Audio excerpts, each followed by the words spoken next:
5ই আগস্টের পর থেকে এখন পর্যন্ত গত প্রায় 7 মাস অতিবাহিত হয়েছে।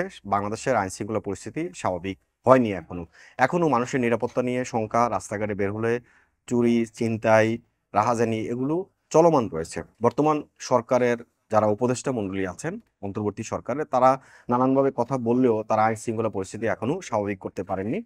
সামাজিক যোগাযোগ মাধ্যমে একটি ভিডিও ভাইরাল হয়েছে, যে ভাইরাল ভিডিওটিতে দেখা গেছে যে একজন নারী, তিনি পরনে তার শাড়ি ছিল এবং তার হাতে ভ্যানিটি ব্যাগ এবং একটি ট্রলি ব্যাগ ছিল। তিনি রাস্তার পাশে দাঁড়িয়েছিলেন, হঠাৎ করে একটি সাদা রঙের প্রাইভেট কার তার সামনে এসে দাঁড়ায় এবং জানালাটা খুলে একজন বের হয়ে তার হাতে থাকা ভ্যানিটি ব্যাগটি টান মেরে চলতে থাকে এবং ওই গাড়ির সাথে সাথে নারীকেও টেনে হিস্ট্রি নিয়ে যায়। পরবর্তীতে দেখা গেছে যে ছিনতাইকারীরা পালিয়ে যায়। ছিনতাইকারীরা আর নারীটি রাস্তায় পড়েছিলেন, তিনি পর্যাপ্ত আঘাত পেয়েছেন। আশেপাশের লোকজন দৌড়ে আসে সেখানে ঘটনাস্থলে এবং তিনি দেখাতে থাকেন তার কোথায় কোথায় তিনি আঘাত পেয়েছেন, গুরুতর আঘাত পেয়েছেন। তিনি প্রাণে বেঁচেছেন, আমি বলবো তিনি প্রাণে বেঁচেছেন, তবে তার যে ভ্যানিটি ব্যাগ সেটি তিনি খুইয়েছেন।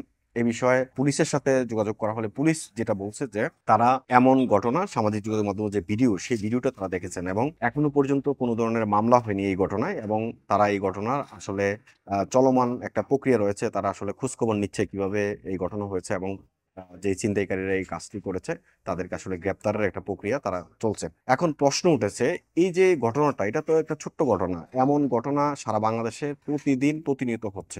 এই ঘটনা অন্তর্বর্তী সরকারের যেই প্রধান উপদেষ্টা আছেন ডক্টর মোহাম্মদ ইউনূস সহ অন্য উপদেষ্টাদের কাছে প্রশ্ন রাখতে চাই, বাংলাদেশের সাধারণ মানুষের আসলে জানমালের নিরাপত্তা আসলে কবে সেটা স্বাভাবিক হবে? কেননা আপনি দেখেন, বাংলাদেশের কোনো এলাকায় কোনো না কোনো ভাবে নানান ধরনের ঘটনা ঘটেই যাচ্ছে এবং প্রতিনিয়ত সেই ঘটনাগুলো আরো উদ্বেগ উৎকণ্ঠা বাড়াচ্ছে। দিন যতই যাচ্ছে কোনোভাবেই সেই স্বাভাবিক যে পরিস্থিতি হওয়ার কথা সেটির দিকে আসলে লক্ষণই নেই।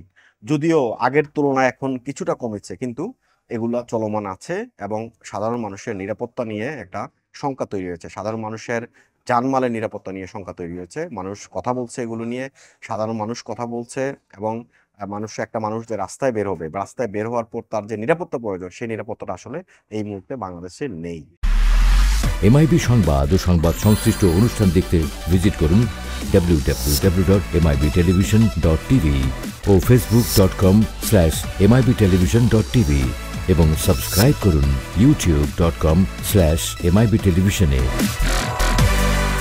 এমআইবি টেলিভিশন, সত্য খবর, সঠিক খবর।